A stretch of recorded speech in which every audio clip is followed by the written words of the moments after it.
2024 लोकसभा का दंगल शुरू हो चुका है और हर राजनीतिक पार्टी के प्रत्याशी अपना पर्चा दाखिला कर रहे हैं। इस वक्त समाचार भारत की टीम कलेक्ट्रेट ऑफिस में है और हमारे साथ बहुजन समाज पार्टी के श्रावस्ती लोकसभा के प्रत्याशी हाजी दद्दन खान साहब हैं, जो अभी इन्होंने पर्चा दाखिल करके और समाचार भारत से बात कर। सबसे पहले हाजी साहब बहुत बहुत आपको बधाई।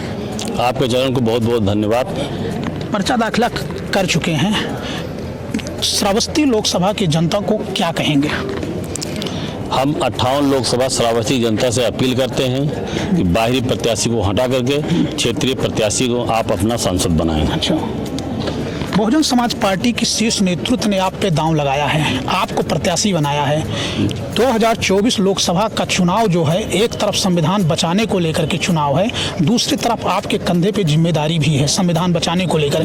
क्या अगर आप चुनाव जीतेंगे तो यहाँ की जो विकास का मुद्दा प्रमुख है, क्या क्या रहेगा? अगर 58 लोकसभा श्रावस्ती जनता हमको यहाँ से मौका देती है, क्योंकि मौका है भी, हमेशा यहाँ से बीएसपी जीती है और इस बार भी श्री समीकरण बहन जी ने हम पे भरोसा जताया है। उनका हम हार्दिक दिल से स्वागत करते हैं, अभिनंदन करते हैं और उनको भरोसा दिलाते हैं कि 58 लोकसभा की जनता इस बार भी बहुजन समाज पार्टी को एससी और प्लस मुस्लिम का जो समीकरण है और हमारे क्षेत्रीय होने का सबसे ज़्यादा फायदा मिलेगा। इस समीकरण को चुनाव जीत कर हम जाएंगे। अच्छा, एक तरफ समाजवादी पार्टी में है, दूसरी तरफ भारतीय जनता पार्टी के प्रत्याशी भी हैं, आप किसको मानते हैं अपना प्रतिद्वंदी? देखिए, समाजवादी पार्टी तो अब लड़ाई में है नहीं। हाँ।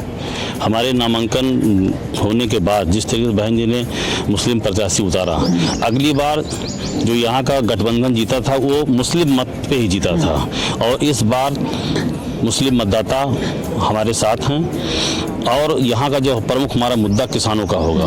किसानों की समस्या सबसे ज़्यादा यहाँ है। किसान, नौजवान तमाम परेशान, तमाम खेतों में देखिए आप, रात भर किसान रखवाली करते हैं, उनको कोई भी इस तरीके से सुविधा नहीं मिल पाती है जिस तरीके से किसान हमारा खुशहाल हो जाए। जब तक किसान हमारा खुशहाल नहीं तब तक हम इस देश की तरक्की नहीं कर सकते हैं। और हमारे इधर तो जंगल क्षेत्र में है, सबसे ज़्यादा जो जंगल के जानवर बाघ हैं, तमाम बच्चों को आए दिन जब देखो तब 1 महीना 15 दिन के अंदर तमाम जो है जानवर बाघ जो हमारे नौजवान या छोटे बच्चों को खा जाते हैं। इसके लिए अगर हमको मौका मिला तो इसके लिए समुचित जो है इसका इंतजाम किया जाएगा कि कैसे बच्चों को बनाया जाए, कैसे बच्चों को रोका जाए, इनके जो तमाम खेतों में जाने के बाद खा जाते हैं, तो इसका समुचित जो है इंतजाम व्यवस्था की जाएगी। आपने एक शब्द बोला है बाहरी प्रत्याशियों को, तो ये श्रावस्ती लोकसभा बलरामपुर की लोकसभा की जनता थी। स्वर्गीय अटल बिहारी वाजपेयी, नानाजी देशमुख, सुभद्रा जैसे लोगों को चुनाव जिता करके पार्लियामेंट में भेजा था और बदले में क्या मिला श्रावस्ती और बलरामपुर को? मिला भूखमरी, कुपोषण, अति पिछड़े जिले का तमगा। अब इसको निकालने के लिए आप लोग क्या कर रहे हैं? ये जब तक जहां तक हमारी जानकारी है, 58 लोकसभा की जनता ने जितने भी अब तक सांसद चुने हैं, जो भी क्षेत्र से चुने गए हैं, वो इस क्षेत्र के बारे में कोई भी ऐसा काम नहीं किए हैं जहां ना कोई फैक्ट्री डाले कि जहां किसानों के लिए या तमाम रोजगार मिल जाए। बाकी और जो शिक्षा के मामले में कोई यहाँ पे नहीं किया, ना कोई ऐसा अस्पताल का व्यवस्था बनाया गया है कि अगर कोई यहाँ बीमार हो जाए तो उनका समुचित इलाज हो जाए। तो ये चूंकि अब इस बार जो है बाहरी बनाम और क्षेत्रीय का मुद्दा है, क्योंकि जनता ये चुनाव हम नहीं, ये 58 लोकसभा की जनता लड़ रही है चुनाव। उन्हीं के मांग पे जब बहन जी ने सर्वे कराया, सर्वे के आधार पे ही ये टिकट हमको दिया गया है। अच्छा, आप बहुजन समाज पार्टी से लड़ रहे हैं, समाजवादी पार्टी से। जो मुस्लिम की वोट की बात करें, मुस्लिम का एक जो समाचार भारत ने ग्राउंड जमीनी पे सर्च किया, उनका कहना है कि जहां जो भारतीय जनता पार्टी को चुनाव हराएगा मुस्लिम उसके साथ रहेंगे। तो आपका जो त्रिकोणीय समीकरण, क्या समीकरण रहेगा? देखिए, समीकरण बिल्कुल स्पष्ट है। अगर 58 लोकसभा की जनता को अगर यहाँ से बीजेपी को हराना है तो सबसे बड़ा समीकरण जो 7 लाख मुस्लिम मतदाता है और करीब 4 से 4.25 लाख एससी मतदाता हैं, ये हमारा करीब 11.25 साढ़े 11 लाख मतदाता हैं। ये हमारे मतदाता इकट्ठा हो जाएंगे, इसी से हम लोग चुनाव जीत जाएंगे और बीजेपी यहाँ से हार जाएगी। समाजवादी पार्टी जब आप अगली बार जब गठबंधन में एससी प्लस मुस्लिम ने एक तरफा वोट किया था तब वो चुनाव जीते थे, तो अब इस बार किस समीकरण से चुनाव जीतेंगे?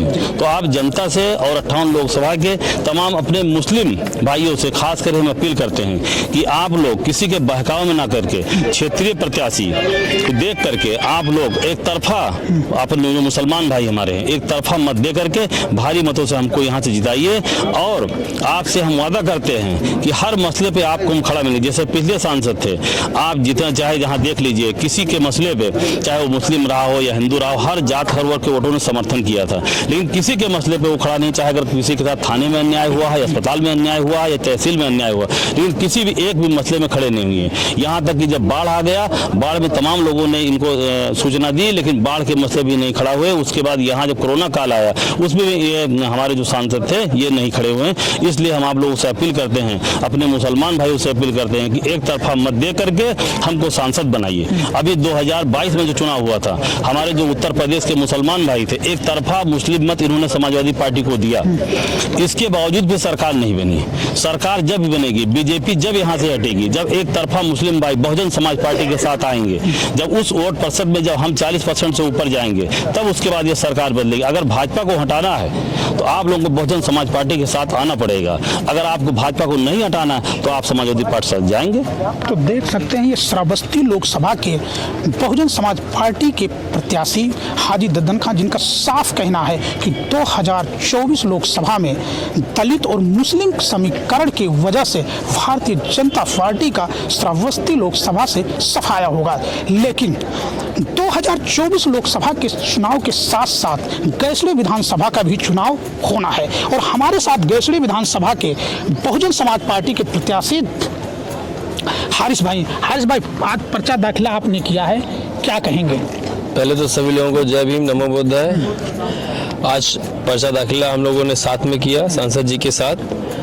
आज आखिरी दिन था, एक सेट और दाखिल किया गया ताकि आगे आने वाले समय में जब कल स्क्रूटनी हो तो हमारे पास एक मौका रहे।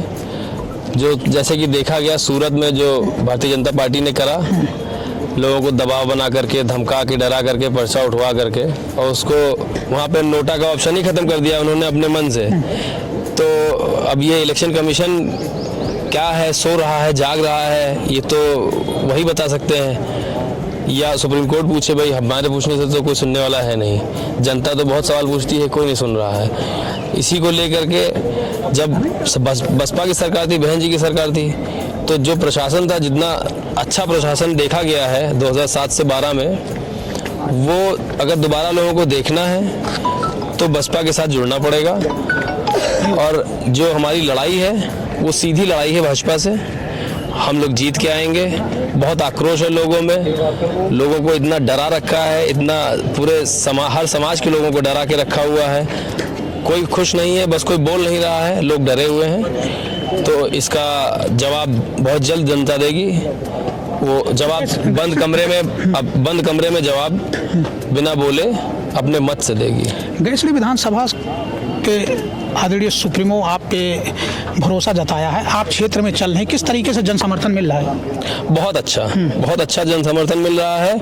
और जो दबाव है लोगों पे, जैसे ही पहुंचते हैं बताते हैं भैया बहुत मजबूर कर रखा है, लोगों को बहुत मजबूर कर रखा है। मतलब कौन मजबूर कर रखा है? सत्ता ने मजबूर कर रखा है। जो सत्ता है, शासन है जिनका, उन्होंने मजबूर कर रखा है। मैं ये कहना चाह रहा हूँ कि पूरे भारत में जो प्रशासन है वो सत्ता के दबाव में उसने सभी लोगों को दबा रखा है। सिर्फ हमारे यहाँ की बात नहीं है, ये पूरे भारत देश की बात है। हर जगह दबा रखा है। हम यहाँ चल रहे हैं तो हमें यहाँ पता लग रहा है। आप आगे, आप तो पत्रकार लोग हैं, आप लोग पता करिए। कोई विधानसभा, कोई लोकसभा ऐसी नहीं होगी जहाँ दबाव ना हो। अब क्या होगा अगर आप चुनाव जीतते हैं तो वहाँ की क्या मुद्दा रहेगा विकास का? विकास के कई मुद्दे रहेंगे, बल्कि विकास के नाम पे उत्तर प्रदेश में सबसे पहले तो पिछड़ा इलाका कहलाया जाता है उत्तर प्रदेश। उत्तर प्रदेश में सबसे पिछड़ा जिला है बलरामपुर का सबसे पिछड़ी विधानसभा है गैसड़ी। वहाँ हाईवे छोड़ दीजिए, जो सेंट्रल गवर्नमेंट की एनएच है, उसको छोड़ करके स्टेट का कोई रोड, कोई प्रधानमंत्री ग्राम जो गांव को लिंक रोड जोड़ती है, एक भी रोड नहीं है जिसपे आप चल सकते हैं। सारी टूटी हुई है। आए दिन ई रिक्शा पलटता है, कहीं मोटरसाइकिल वाला चोट खा रहा है, कहीं गाड़ी, कहीं ट्रक, डेली एक्सीडेंट होता है। तो ना चलने के लिए सड़कें हैं, और जो चोट खाते हैं उन चोट खाए हुए लोगों के, घायल लोगों को इलाज के लिए अस्पताल भी नहीं है। फिर उनको 2 घंटा 3 घंटा एम्बुलेंस में लेट करके जाना पड़ता है, बहराइच या लखनऊ जाना पड़ता है, तब इलाज होता है। बलरामपुर ज़िले में भी इलाज मुहैया नहीं है। तो इलाज, सड़कें, रास्ता। तीसरा मुद्दा है शिक्षा। सबसे ज़्यादा जो कमज़ोर है वो शिक्षा है यहाँ की। पिछड़ा इसीलिए है क्योंकि शिक्षा नहीं है, और शिक्षा इसलिए नहीं है क्योंकि गरीबी है, और सरकारों ने आज तक किसी भी सरकारी स्कूल को उस लायक नहीं बनाया कि लड़का पढ़ करके अब अकेले शहर जा कर के कुछ कर सके। उसको हमेशा कोई ना कोई चाहिए, कोई वहाँ रहता हो, उसको सपोर्ट करे, उसको वहाँ पे 2 साल 3 साल समझाए, सिखाए, दिखाए। तो ये सारी कमजोरियां जो है एजुकेशन की वजह से हैं। जब तक शिक्षा नहीं सही होगी, जब तक कुछ नहीं सुधार होगा। देख सकते हैं ये बसपा के प्रत्याशी केसरी विधानसभा के हारिस भाई हैं, और हमारे साथ बसपा के जिलाध्यक्ष हैं लालजी भाई, क्या समीकरण है? आप विधानसभा भी लड़ा रहे, लोकसभा भी लड़ा रहे, क्या समीकरण है? तो समीकरण बहुत अच्छा है। हाँ। और गैसरी विधानसभा में भी बहुत अच्छा समीकरण है, लोकसभा श्रावस्ती 58 में भी बहुत अच्छा समीकरण है। जैसे अभी माननीय हारिस भाई ने और हारिसा दद्दन ने बताया भी कि जो हमारा दलित और माइनॉरिटी का जो कम्बिनेशन है बहुत अच्छा है। ये सही है कि अगर दलित और माइनॉरिटी का कम्बिनेशन हो जाए तो हमें फिर चुनाव जीतने में से कोई रोक नहीं पाएगा, और होगा भी यही।